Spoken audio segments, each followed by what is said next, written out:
Hello दोस्तों, आप सभी लोगों का बहुत बहुत स्वागत है इस क्लास में। तो आज हम बात करेंगे महात्मा गांधी के बारे में और उनके पूरे जीवन परिचय के बारे में आज हम इस क्लास में बात करेंगे। जो कि अगर आप समाजशास्त्र से बीए कर रहे हैं, एमए कर रहे हैं या फिर यूजीसी नीट की तैयारी कर रहे हैं, नेट हुआ, जीआरएफ हुआ या सेट की तैयारी कर रहे हैं, तो आपको इन सारी चीज़ों में ये क्लास बहुत ही महत्वपूर्ण रखती है, मायने रखती हैं और बहुत ही आसान शब्दों में आपको महात्मा गांधी के बारे में बहुत सारी चीज़ें पता चल जाएंगी और समझ में भी आएंगी। तो चलिए इस क्लास को हम यहीं से शुरू करते हैं। तो महात्मा गांधी जो थे, उनका पूरा नाम मोहनदास करमचंद गांधी था। इनका जन्म 2 अक्टूबर सन 1867 ईस्वी यानी कि 1867 में पोरबंदर में हुआ था और इनकी मृत्यु 30 जनवरी सन 1948 ईस्वी को हुआ था। इनके महत्वपूर्ण तथ्यों के बारे में जान लेते हैं। पहला तो ये है कि अंतर्राष्ट्रीय महिला दिवस की घोषणा संयुक्त राष्ट्र संघ ने 15 जून सन 2007 को की थी, जिसे 2 अक्टूबर को मनाया जाता है। यानी कि जो अंतर्राष्ट्रीय महिला दिवस है उसकी घोषणा संयुक्त राष्ट्र संघ ने सन 15 जून सन 2007 को ही कर दी थी, लेकिन इसे 2 अक्टूबर को मनाया जाता है। दूसरा, प्रवासी दिवस 9 जनवरी को मनाया जाता है और प्रवासी दिवस की स्थापना 2003 में की गई थी। प्रवासी दिवस 2005 के बाद 2 वर्ष बाद प्रवासी दिवस मनाया जाता है। चौथे पॉइंट की अगर हम बात करें तो रविंद्रनाथ टैगोर ने महात्मा गांधी को महात्मा की उपाधि तथा सुभाष चंद्र बोस ने महात्मा गांधी को बापू की उपाधि प्रदान की थी। यानी कि रविंद्रनाथ टैगोर ने महात्मा गांधी को महात्मा की उपाधि प्रदान की थी और सुभाष चंद्र बोस जो थे उन्होंने महात्मा गांधी को बाबू की उपाधि प्रदान की थी। अगर हम 5वें पॉइंट की बात करें तो मैक्स वेबर की सत्ता के प्रकार बताए हैं। करिश्माई सत्ता की बात उन्होंने बताई है जिसे गांधी जी के अंदर थी, जो गांधी जी के अंदर थी, और गांधी जी ने ही करिश्माई सत्ता का नेतृत्व भी किया था। अगर हम 6ठे पॉइंट की बात करें तो my experience with truth, Hind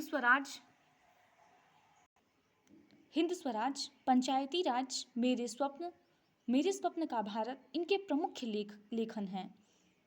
वह यंग इंडिया नवजात पन्नों का संपादन भी किया है तथा हरिजन संघ की स्थापना भी महात्मा गांधी ने किया था। अगर हम बात करें तो महात्मा गांधी ने अनेक सारे पुस्तक भी लिखे हैं, जिसमें एक्सपीरियंस विथ ट्रूथ पहली पुस्तक है इनकी, दूसरा है हिंद स्वराज, तीसरा है पंचायती राज, चौथा है मेरे स्वप्न का भारत। ये सारी पुस्तकें महात्मा गांधी ने लिखी हैं। उसके अलावा यंग इंडिया नवजात पन्नों का संपादन भी महात्मा गांधी ने ही किया था और बाद में हरिजन संघ की स्थापना भी महात्मा गांधी ने ही की थी।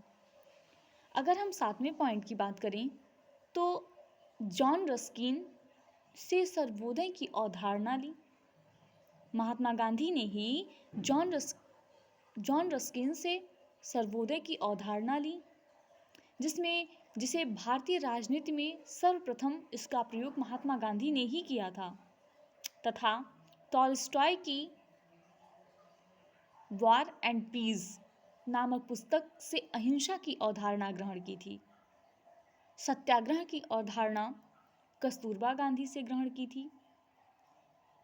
गांधी जी ने रामकृष्ण गोखले को इनका राजनीतिक गुरु माना जाता है। ये गांधी जी के राजनीतिक विचारों से प्रभावित थे। जो रामकृष्ण गोखले जी थे वो गांधी जी के विचारों से बहुत अधिक प्रभावित थे और उन्हें ही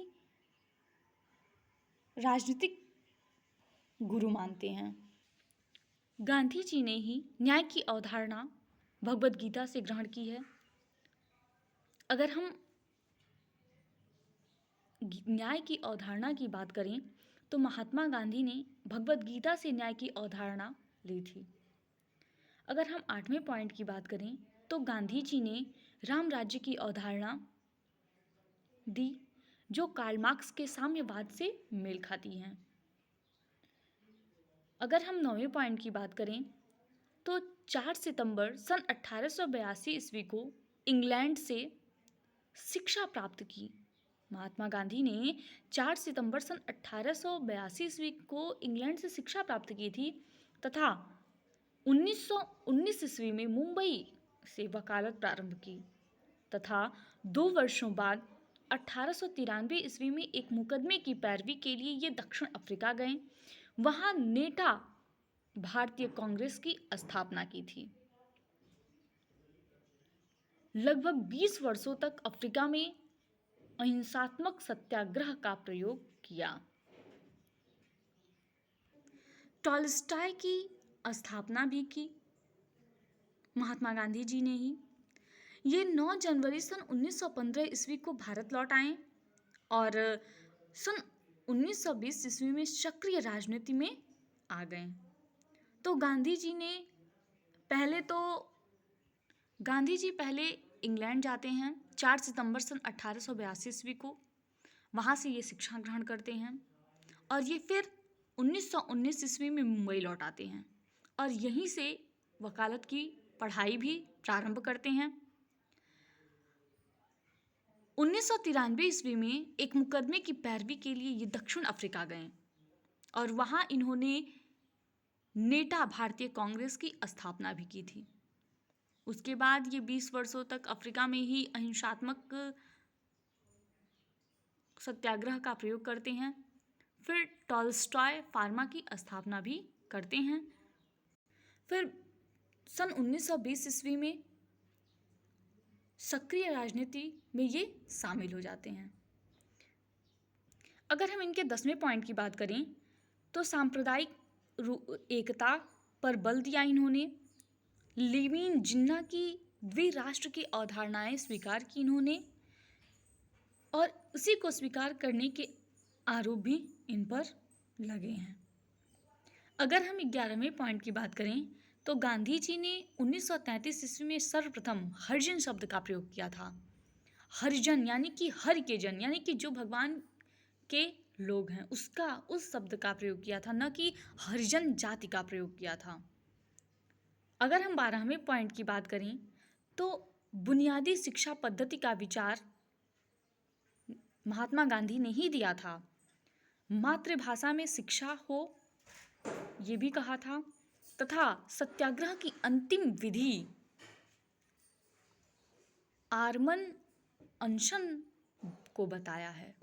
ये जो सारी चीज़ें हैं ये महात्मा गांधी ने ही की थी। और अब हम बात करते हैं सर्वोदय की। सर्वोदय की अवधारणा रस्किन की पुस्तक ऑन टू द लास्ट से लिया गया है। ये भी महात्मा गांधी ने ही लिया था। इस पुस्तक का प्रकाशन गुजराती भाषा में हुआ है। ये जो ऑन टू द लास्ट पुस्तक है इसकी अवधारणा भी गुजराती भाषा में ही किया गया है।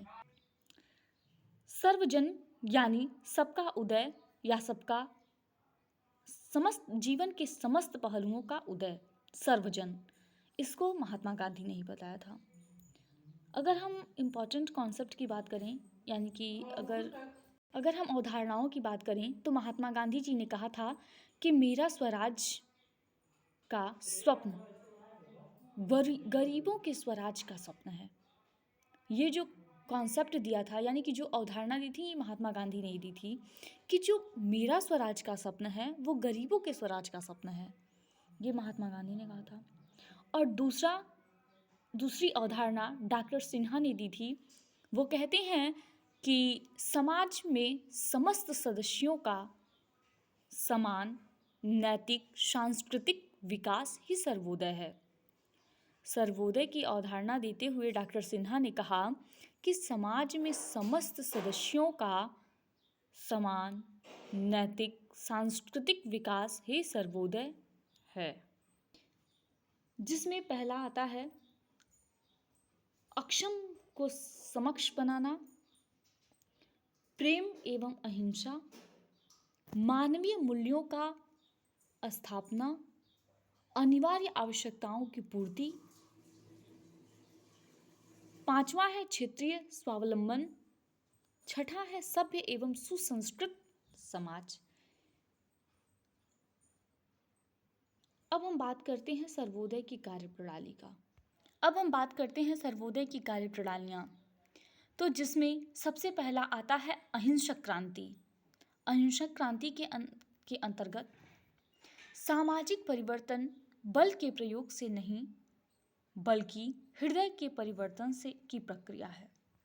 यानी कि जो अहिंसक क्रांति है वो सामाजिक परिवर्तन बल के प्रयोग से नहीं होती है बल्कि हृदय के परिवर्तन की प्रक्रिया से ही अहिंसक क्रांति को किया जा सकता है। दूसरा है वैचारिक उदारता। वैचारिक उदारता जो है उसमें सह अस्तित्व की भावना है। विरोध एवं संघर्ष को समाप्त करने के लिए जो वैचारिक उदारता होती है वह विरोध एवं संघर्ष को समाप्त करने की भावनाएं होती है, उसी को वैचारिक उदारता कहते हैं। तीसरा है दान।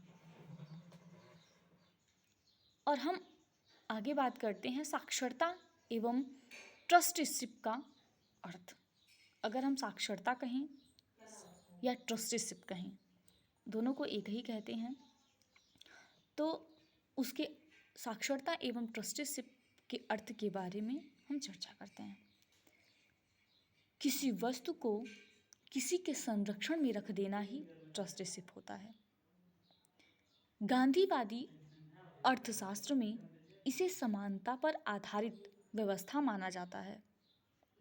सभी व्यवसाय समान हैं तथा सभी को बराबर धन मिलना चाहिए। इससे मैं के स्थान पर हम आ जाता है। प्रत्येक व्यक्ति का समाज कल्याण के लिए कमाया हुआ धन आवश्यकता अनुसार समर्पित कर देना चाहिए।